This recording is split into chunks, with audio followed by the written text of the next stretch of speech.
ఇక అడవులు జాతి సంపద అని ప్రతి అంగుళం అమూల్యమైనదని ఉప ముఖ్యమంత్రి పవన్ కళ్యాణ్ స్పష్టం చేశారు. కృష్ణా జిల్లా కొండపావులూరులో జరిగినటువంటి రాష్ట్ర స్థాయి అటవీ అధికారుల వర్క్ షాప్ లో ఆయన పాల్గొన్నారు. ఈ సందర్భంగా అడవుల ఆక్రమణకు పాల్పడిన వారు ఎంతటి వారైనా ఉపేక్షించమని హెచ్చరించారు.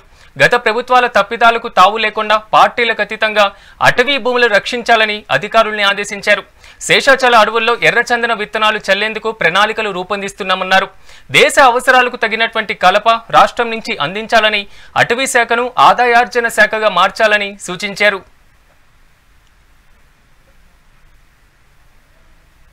మొన్న మధ్యన అమరవీరుల దినోత్సవం గుంటూరుకి వెళ్ళినప్పుడు నాకు తెలియజేశారు, అటవీ సిబ్బంది సంక్షేమ నిధిని అవసరం ఉంది, ఏర్పాటు చేయాలంటే దానికి 5 కోట్ల నిధిని గౌరవ ముఖ్యమంత్రి నారా చంద్రబాబు నాయుడు గారి నాయకత్వంలో అటవీ సిబ్బందికి 5 కోట్ల రూపాయలు నిధిని ఏర్పాటు చేశారు.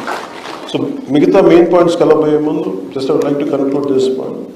మీ భద్రత అలాగే సిబ్బంది కొరత ఇవి మా దృష్టిలో ఉన్నాయి. చాలాసార్లు రాహుల్ పాండే గారు కానీ ఇంతకు ముందున PCCF గారు కూడా చెప్పారు, ఈ దృష్టిలో ఉంది. నేను ఛార్జ్ తీసుకున్నంత లోపే దీన్ని try to address it as best as I can. I give you that.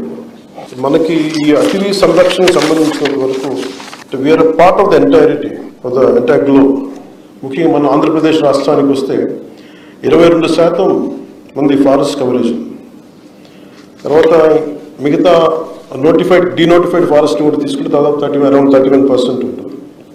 ప్రత్యేకించి మధ్య ఢిల్లీ నుంచి కొంతమంది అటవీ శాఖ ఉన్నతాధికారులు వచ్చి మాట్లాడుతున్నప్పుడు ఒక అస్టానిషింగ్ న్యూస్ ఏం చెప్పారంటే, ఇంక్లూడింగ్ 22% నోటిఫైడ్ ఫారెస్ట్లో కూడా అసలు ఎంత అడవి ఉంది అనేది చూస్తే చాలా డెవలప్ చేయాల్సి ఉంది. కొన్ని చోట్ల అడవి లేదు. అది ఏం అంటే 22% అని చెప్తున్నా కానీ యాక్చువల్ 22% నోటిఫైడ్ ఫారెస్ట్. బట్ దాని వెనక ఎంత అటవీ మన పచ్చదనం ఉందనేది కూడా కొంత క్వశ్చనబుల్ అని చెప్పి మీకు ఇంకోసారి ప్రత్యేకించి తెలియజేస్తానని చెప్పి ఐ థింక్ మీరు దాన్ని కూడా ఒకసారి దృష్టిలో పెట్టుకోవాలి. దాన్ని నెక్స్ట్ టైం ఉన్నతాధికారులతో కూర్చున్నప్పుడు దాని రివ్యూ మీటింగ్లో దాన్ని అడ్రస్ చేస్తాం.